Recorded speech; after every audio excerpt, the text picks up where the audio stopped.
gun. Throws to the right. Dez Bryant with the catch. Elusive wide receiver that can do it all out of the Dallas Cowboys comes in at number 15. Y'all know him, Dez Bryant. Just like Dez Bryant's number is the number of catches he had on the season with 88. Along with that, he had 1,320 yards, 15 yards a catch, and an NFL best 16 touchdowns. With DeMarco Murray being gone, Dez Bryant should be the number one option in the red zone. Last year, half of his touchdowns came in the red zone, and I expect nothing less this year. At ESPN standard scoring, he was 4th NFL because he was very consistent. I expect Dez Bryant to be taken in the late first round, early second round as your wide receiver 1 on your fantasy football team.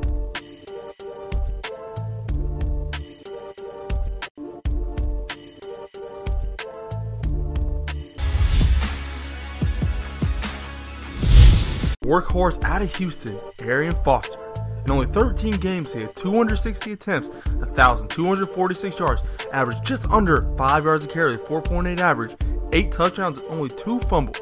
In 13 games Arian Foster played, he knocked 20 plus carries 9 plus times. Arian Foster was a bell cow for this Houston Texans team. Everything that he did on offense ran through Arian Foster in the stretch formation. He was picked in the 1st or 2nd round at ESPN standard drafts last year as he was a boomer bust guy. Every fantasy owner was worried about his injury, but that affected him because he missed 3 games this year. But when he was on the field, he produced as he was the 5th best running back in ESPN standard scoring. I expect to take Arian Foster in the 1st or 2nd round in fantasy football drafts upcoming this year.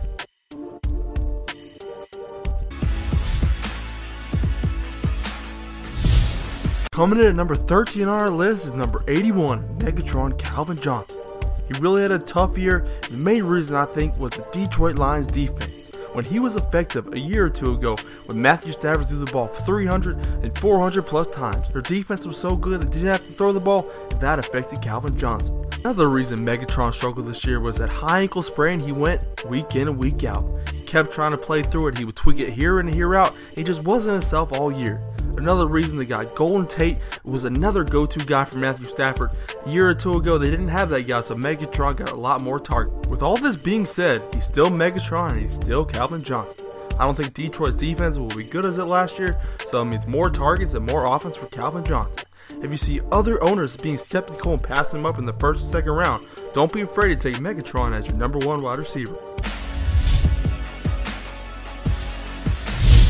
Mr. Discount Double Check, the NFL MVP in offense, Aaron Rodgers comes in at number 12. In ESPN standard scoring, he was the best fantasy quarterback.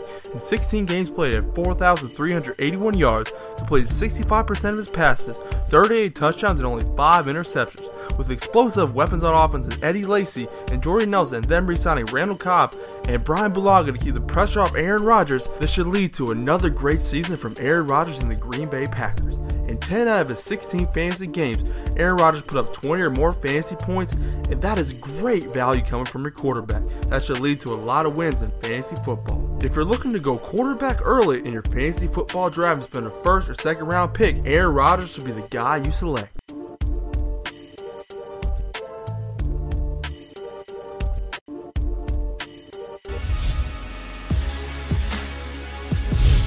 Coming in at number 11 is the Gronk machine, Rob Gronkowski.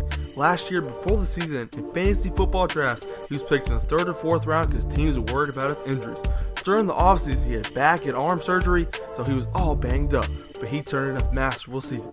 In 15 games played, he had 82 catches, 1,124 yards, averaged 13.7 yards per catch, and had 12 touchdowns. With those beautiful numbers that put Rob Gronkowski as the number 1 tight end in fantasy football, scoring 30 more fantasy points than the next guy. With Rob Gronkowski being here at number 11, that means taking him the 1st round in 12-team leagues. Do you really trust taking a tight end in the 1st round? With this guy, I think you do. Tom Brady targeted him 10 plus times each game, and him being healthy and just being a beast all over the field. I expect Rob Gronkowski to be taking the 1st round and the 1st tight end off the board.